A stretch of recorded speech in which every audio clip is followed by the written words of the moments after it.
Hi, I'm Julie Ross. And I'm Gregory Abbey. And you're listening to the Parenting Horizons podcast. Julie is a longtime parent educator and counselor. And Greg is an actor, writer, and director, and more importantly, a parent just like you. Through conversations covering a range of different topics, challenges, and roadblocks, we hope to give you a few of Julie's tools that might just help make parenting a little bit easier. Look, nobody's perfect, and parenting is challenging, to say the least. With a few skills under our belts, though, we might just be able to be good enough parents and enjoy the journey and our children a little bit more in the process. Okay, here Episode we go. 4. Episode 4. Here we are. So we decided to do, since the pandemic is still sort of here with us, we've obviously covered a few episodes about it, but we've gotten some specific parent questions. Right. So I thought maybe we could do an episode where we just answer some of these questions. And I do want to say too to our listeners that if at any point when you're listening to any of the episodes that you have a specific question you want addressed, you want a specific topic you'd like us to talk about as we move along, because I think as we move along, obviously, not every episode is going to be about the pandemic. We're doing a lot of pandemic ones now because obviously this is what's going on. Right. We're in the middle of it Right. still. But if you have a specific question about the pandemic, about anything else, or about a topic that you would like us to address, you can email us at julie.ross@parentinghorizons.com. So that's the best place to do it. So let's get into a couple of these. So here's one from a parent. I am struggling with my 16-year-old around motivation, especially around school and college prep. And we've gotten a couple along those lines because this was another one. My kid is smart and does fine in school, but he does not push himself to do anything more than the minimum required. If a kid doesn't exhibit natural born ambition, how can a parent explain the pluses of digging in and working hard? Oh, yeah. Wouldn't it be nice if we could just explain that? Listen, if you just dug in and worked hard. I mean, I get the impulse because I can see it in my own kids, and I think everyone's felt this during the pandemic, that you can get sort of lackadaisical. Sure. But what if a child is struggling? Because I think this woman was specifically starting and talking about school. So, or maybe this child is a senior in high school and they're having to start to apply for college and they're in the malaise of COVID. Is there anything specific to do? Well, Greg, it brings up a couple of thoughts for me. One thought has to do with the fact that a lot of what I'm hearing recently is my kids developing bad habits. They have no motivation. They're not learning a good work ethic. They're, going on their electronics, as we've talked about in a previous episode. And I'm worried that these particular habits that they're developing are going to continue past the pandemic. So they've fallen into these habits over the past 9 months, which you all have. And some of them are probably coping strategies, but some of them are probably negative, whether you're on your phone too much, you're not sleeping well, you're not doing the work that you're not working as hard. So how concerned should you be? Like this parent is basically saying to you, their concern is when the pandemic ends, this is going to continue and they've developed these terrible habits now. Right. So should we be freaked out? And my answer is no. And here's why. The pandemic is a bubble. And of course, we develop habits to help us cope within that bubble. But once that bubble is broken, those old habits won't translate. So if you think about it in this way, let's say that you lived in Alaska. You would develop the habit of putting on multiple layers of clothes every single morning before you went outside, right? Let's say then you move to Florida. Right. You're not going to continue to wear all of that stuff. You don't need that habit anymore. So you think the idea is when the world starts to open up again, please, please, that they'll start to lose some of those things naturally? Oh, I think once they're back in person in school, they can't roll out of bed in their pajamas to do a Zoom class. I mean, it's just going to be a whole different level of strategies, practical strategies that they will adopt or readopt if they had them before the pandemic. So I'm not so concerned about the idea that kids are developing habits that are going to last past this particular bubble of time. Well, what about this idea, though, because it is almost a full year of school. Mm-hmm. So if the child is really struggling, if like, college applications do have to be filled out and maybe they are getting bad grades, like it's not that they're not going to count this year. If the idea is that those habits probably won't continue when it's over, is there any specific things you can do now in the moment? Well, I think part of my answer to that is that parents maybe need to think about it in a different way, because a lot of parents seem to be concerned about catching their child up to the artificial constructs that we've created in our society that are benchmarks, let's say, of academic success or academic results. Where they should be in their learning process. Right. So you've mentioned this before. So you feel like there's some parents that are freaking out about their kids like falling so far behind because of the pandemic and development and education. And what do you say to that? This pandemic has disrupted everybody. It has shattered, I believe, all of the benchmarks, quote unquote, that we had originally adhered to. That, a kid goes from junior year in high school to senior year in high school. They graduate, they go to college. Right. And I think what's more important for us to focus on is to help kids integrate this plague with life after the plague. It's going to mean not adhering to those artificial constructs and being looser in our thinking. If we were suddenly a country that was in the midst of a war, which essentially the pandemic is a war, it's an invisible enemy, but it is a war. If we were in the midst of an actual war, we wouldn't be thinking about how to catch our kids up to being a senior in high school or going to college. We'd be thinking about survival, getting through this period of time, maintaining our relationships, keeping things as healthy as we possibly can in our mental state, and then moving forward in a more spontaneous way. I think. You're not so rigid around how you see it. I mean, You're basically saying like, it's not that it's not important to have those conversations or think about it, but you have to take in the picture of what's going on. I mean, our son took a year off from college because it was online and he's in film school and it just made no sense.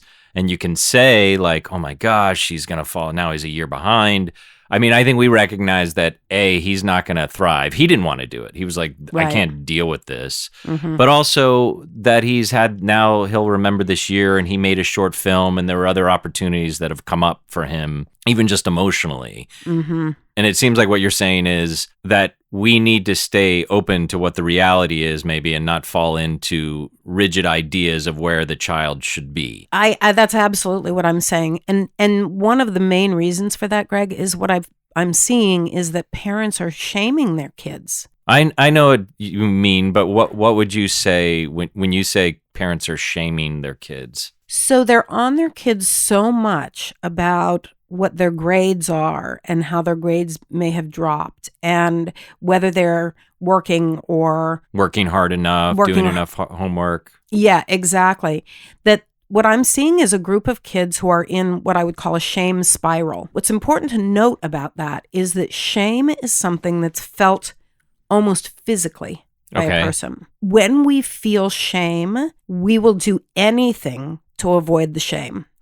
We will lie, we will cheat, we will steal, do drugs. We will do drugs, eat, drink alcohol. We'll do anything to avoid that shame. And you feel like that's coming from like, it seems like it could be coming from the parent having anxiety about the situation, right? And then we talked a lot about this, maybe it was in the previous episode, that my guess is that they're functioning from a lot of you statements as opposed to I statements. Oh, sure. You need to pull up your bootstraps and get to work.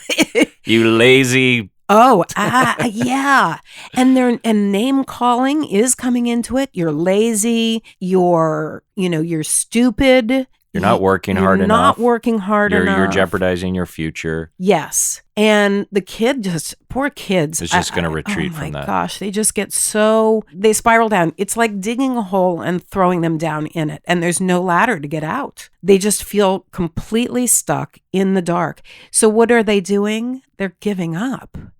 Instead of buckling down, the parents goal in saying all those things, maybe, is to have the kid... Is to motivate them, I guess, right? Yeah, have the kid have this realization, aha, oh yes, you're right. But nobody responds to that kind of negativity in a positive way. Negativity, and I think we've talked about this in a previous episode, negativity breeds negativity. That becomes a cycle. I understand why parents are concerned. I do, because we are pretty, what's the word for it? We Conditioned? are pretty conditioned. Well, I was thinking you might say that they're conditioned to this idea of what success is. Yes. So I think that's a very good point. We're conditioned to what the idea of success is, and in some way we're enmeshed with our kids and unwilling to let them have their own journey. You mean because of the pandemic or in general? I think in general, but especially in the pandemic. Many parents, and I think, maybe all parents, I certainly have from time to time, seen my children as a reflection of myself. Yeah, of course, yeah. If I felt like I was unsuccessful at something in the past and I see my child has a gift or talent for it, for example, but they're not pursuing that, then I feel a struggle in myself with my own sense of failure from my past. So I feel like that's become even more pronounced during the pandemic, in part because our kids are under a microscope. They're underfoot. So they're we around have an every eye second. on them all the time. Right. Whereas, they would go off to school for 8 hours a day or however long and come back and we wouldn't have seen them goofing off in class. Parents are really laser focused on this. But again, Greg, what it's causing is this spiral of shame in kids. I'm hearing it over and over again. How do you find the balance then? So let's say the child is, you feel like they're unmotivated. So let me give a concrete example maybe of this. So one of our daughters is a really great artist and she's been drawing a little bit. And we've been trying to encourage her to take a class because we think like it would advance her and it would be something she could do and she could get better and it's something to push her. And she's been very resistant to it. And I think we have felt frustrated because we feel like it's something she could do during the pandemic. How do you deal with that? Because this parent is obviously saying my child is unmotivated. So that's real, right? Especially maybe they're suffering at school or whatever. How do you approach that maybe so you can get ahead with the child in that moment? So we could get my daughter to agree to do it. I mean, even if she doesn't agree, how do you have that conversation? That's a great question. Part of me wants to say you don't have that conversation. And yet another part of me is very open to having, constructive conversations with our children around any topic. I think, as we've said in past podcasts and maybe even every podcast, that the key in having a conversation is not talking as a parent. The key in the conversation is listening. Mm-hmm. So hearing the child's lack of motivation, hearing the child's reasoning behind not wanting to take on something that they clearly love for whatever reason, but just really listening with lack of judgment. Right. Because I think most of the time when we have those conversations as parents, Greg, we're going into it with the objective of changing the child or changing the child's opinion. Mm-hmm. Of course, that's going to create reluctance on the part of the child who wants to be a part of a conversation where someone's trying to change you. I think, let me go back to what you asked, which is how do we start a conversation about something like that?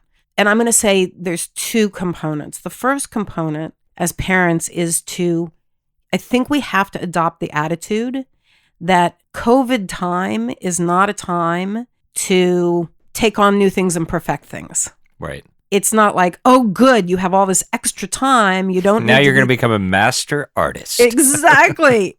We've signed you up for these 3 classes. It's going to be incredible. No, you don't have a say.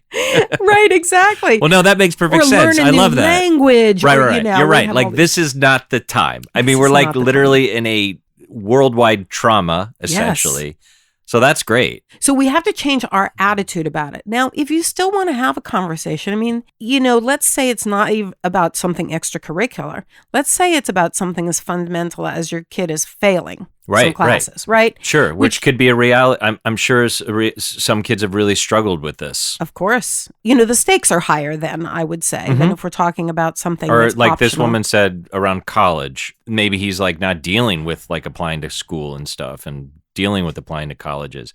But maybe then the answer is like, it might not be the time. I mean, it would probably be really extreme to take a year off, but I'm sorry. So no, I think what you said is very accurate. I think given the pandemic, I just love what you said. Like, this is not the time. College is a little different, but everyone is struggling with this emotionally, psychologically is so challenging. So to insist on something, not helpful. It's not. I think you can say to your child, I know that it seems like you're really struggling with motivation around school, and that must be hard. So that's that basic listening that we've talked about in every episode about empathy and trying to see it from their point of view. Right. And maybe saying, I'm worried about it, as opposed to, you need to get it together and start working harder. Precisely. We don't want to have a you statement that's disguised as an I statement, as we talked about in episode 2. It's very important, or episode 3. Probably all the episodes. It's probably come up, yeah. That's a good one to go circle back to. Right. We don't want to disguise our criticism as empathy.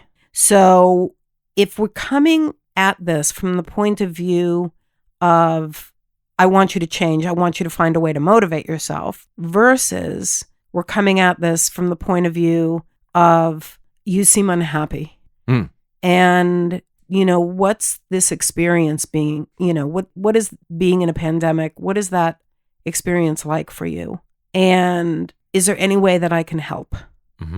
And not help you get your work done, although that may be the result of that. But I think we really have to be clear that as parents, we should be putting our children's mental health above their academic success. Especially right now, that's the thing that we have to deal with if you want to get to any underlying stuff. Right. Which leads me, excellent segue, Julie. Thank you, Greg. This is from a parent. I worry so much about isolation and trying to monitor young children's mental health. What are signs of depression versus the blues? That is a great question. So I'm going to assume that this parent is talking about clinical depression, as opposed to the depression that we might all feel from time to time during the grief process, which is a stage.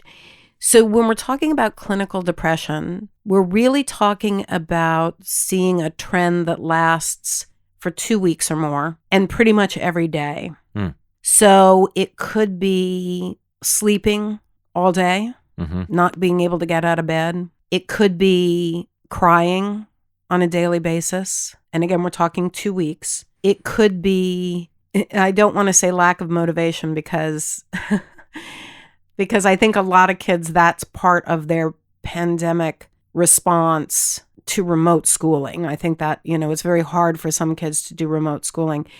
But a lack of interest, I would say, in things that previously had interested them and that they could be doing at home. If that stuff has fallen away. Talking to friends or whatever their hobbies might be that they were previously into that now are gone. Precisely. Or shut down. They're not doing them. Precisely. And of course, we have to discount from that list the physical activities that they may have been engaged in that they can't engage in because of the pandemic, right? So if they played basketball on a team or another indoor sport, which just got shut down, of course they are not going to be motivated to go and do that because it's not accessible to them. So we want to look at if their interests have just flatlined, if they're crying every day, if they are sleeping all day, if they are not engaging with even family members.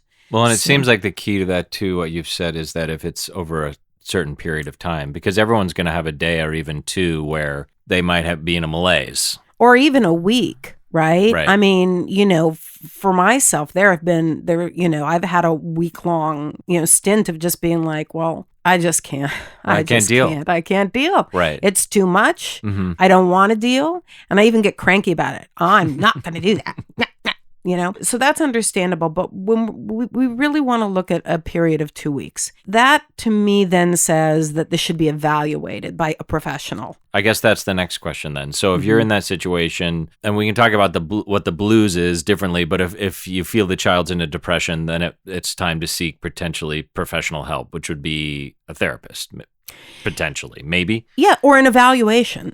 Right. A psychological evaluation to determine whether or not this is clinical depression and needs to be addressed with therapy or potentially medication, or whether this is just a dip, a dip in the mood that is everybody's going to experience. Which is totally natural given what we're in the middle of. For sure. I would be very surprised if every single person had not experienced a dip in their mood. It's tough times. Okay, here's one around exercising. Okay. In the very beginning of COVID, my 2 teens were exercising together and even cooking. Now with remote learning, they sit in their beds, no sports, no dance, no physical activity. I worry not just for their physical well-being, but their mental health. Moving your body helps you emotionally balance yourself and be able to sleep. My kids don't want to take online classes because they are online all day for school. Mm-hmm. So, I mean, exercise is such a big part of mental health. I mean, I know I run a lot and yoga, and it's part of my own well-being. Are you allowed to insist that be a part of your child's Well, you're day? allowed to. Whether you get a result from it is going to be dependent upon the age of your child. Obviously, when we have teenagers, that's a very different story from if you've got children who are even maybe pre-adolescents and younger. For the younger kids, you can certainly insist on it, not insist on them taking a Zoom class. You would have to model it. You'd have to say, okay, family walk time. Here we go. We're going to go out. Whatever, and we're going to walk a mile or 2 miles or whatever it might be. And you're allowed to lay the law down around that? Well, or you can try, I guess, is what you're saying. When they're little, it's easy to kind of lay down the law. For one thing, they're so focused on pleasing you as the parent, when they're 5 or 8, right? And they're like, oh, okay, I'll go and spend time with mom and dad walking or with my parents walking down the street. And then they get to that age, Greg, where, you just can't control them anymore. And that was very distressing for me to hear. There was going to come an age when I couldn't control them anymore. And yet there it was. Happened to me too, So the best that you can do when you've got a teenager, first of all, role modeling is still very important. Mm-hmm. See if you can set up a family walk, right? Or a family bicycle ride, or if you have the ability to hike, a family hike, that's a great thing to do. Some of that during the winter, depending upon what part of the country you live in, is going to be more challenging versus less. So you want to try that. You can't force them. You can't control them. So you can't force them to do anything. Your best bet is to engage them in a conversation, to talk about how endorphins are a very important component in mental health. And there are a couple of ways to get those endorphins going. But the healthiest way is going to be to do some sort of physical activity. Well, and you said this about when we talked about electronics, because if you feel like it's really extreme and detrimental, especially like if a kid has the blues or something, so you're feeling like, okay, this is really imperative that they have some physical activity, that if you engage them in the conversation, like, hey, I really think we've got to sort of fold this into our life a little bit, even if it's just a little bit every day or every other day. Is there something you could do that you would feel, because I'm now at a point where like you literally haven't left the house for 7 days and I'm just worried about the lethargy, or your energy seems down, or you seem a little blue. What do you think you would want to do? Do you want to go for a walk? There's an elliptical in the gym downstairs. Is there something? Is that the idea? I mean, you're probably going to get a little further if you bring them into it. Oh, yeah, there's no question. And you still think it's okay, right? I mean, it's okay to sort of insist a little bit. They might not do it, but you can say like with electronics, you said, if it's really bad, if they're not willing to engage, you can lay down a law about electronics. And maybe, is it the same? I don't know if you want to lay down a law is not a great phrase for it, but that the idea is to bring them in. You just have a greater chance of it happening. Right. So it's similar to electronics in that you can bring them into the conversation and you can try to engage brainstorming with them to get some buy-in to, whatever the limits are that you're willing to set or can set. The difference between electronics and physical activity is that if they don't agree to certain limits on the electronics, you can take the electronics away. But you can't force them to walk. You can't put them on a leash like a puppy. Right. You can't? I know. You tried it too? I tried it. It didn't work. Yeah. And so the problem is that you can lay down the law, but you don't have a consequence that you can back that up with. So you have to be willing to appeal to their intellect, their whatever level of reasoning they have at a specific developmental stage, a willingness to engage with them in that activity so that they don't feel like they have to do it alone. Probably part of the problem with like Zoom classes and stuff is it's so isolating. And they're also just so burned out because they're on a computer all day. Exactly. And also as a person myself who went to the gym on a very regular basis, I went and took classes at a gym. Right. So I was in a studio with a bunch of people, and that was motivating. When it's on a screen, it's not motivating. Like you don't feel that connection. Yeah, of course. It's not the same. I mean, it also seems like what you already said about sort of recognizing the moment, that we're in. So these ideas, like they're not going to start some Olympic training now during the pandemic. So to have these goals, like I think it's okay to be like, I really feel like this is important that we sort of fold this in. But your expectations have to shift a little bit given where we're at. Absolutely. In part because if we don't shift our expectations, then we are communicating to our children that we're not really listening to what their experience is right now. We're only listening with the goal of getting them to change. Right. And that's a problem because the minute they feel like we're trying to manipulate them into doing what we want them to do, the brakes are going to go on. And again, we're talking about a specific developmental stage. Like preteens and teenagers. And teens, yeah. Right. Because before that, kids really, if they're getting their mommy and daddy's attention, that's really all they want. Right. So they're happy to go out and play and run around. I mean, I can't tell you when I go out to the park, all of these kids on their little bicycles and their scooters and they're not the teenagers, they're with mommy and daddy, with a caregiver, but they're with their parents and they're feeling like, oh, this is family time and yay. And that's wonderful. Right. Of course, teenagers, that's against their developmental code they don't really want to be with their parents. They not only don't want to be with you, but anything you suggest, they were like, oh, that's what you'd like? I'm going to do the opposite of that. For sure. But thank you for that suggestion. Exactly. Exactly. Yeah. Okay, here's another one. All right, this parent writes, my 2.5-year-old is on her way now to get a COVID test having a cough. She has a cough. Needs test to return to daycare. Not sure we explained it well.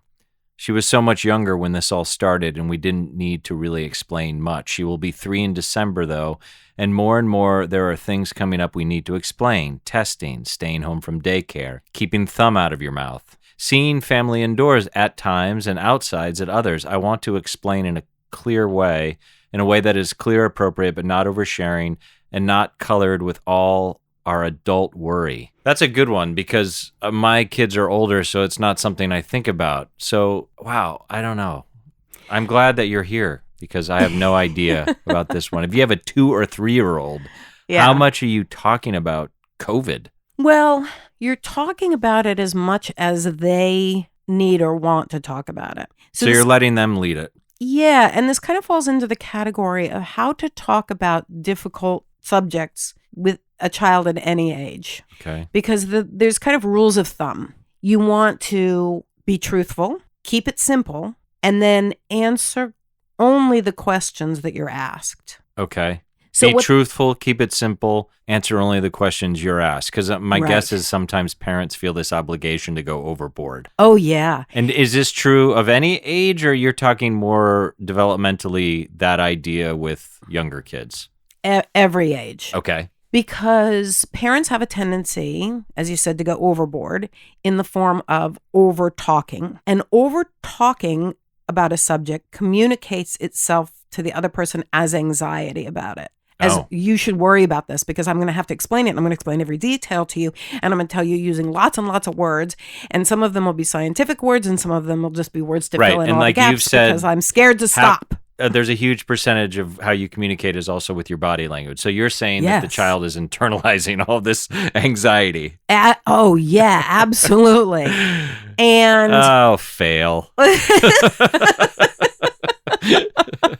Okay, so great. Less is more. Less Keep is it always truthful, more. Keep it simple. Right. So, in a situation with a 3-year-old, you would want to say, we're going to go to the doctor and you're going to have a test to see what your cough is about. And that's enough. That's enough. You don't have to go into the minutia of COVID, I would think, right? I mean, with a 3-year-old? No, you shouldn't. Now, if the child says, well, why? Then you can say, because we need to know if you have need medicine. So if you have an inquisitive 3-year-old, what you're saying is if they're dictating it, then it's okay. Exactly. But if you say that and the child's like, okay. Exactly. There's no reason to go. There's a global pandemic going on. Exactly.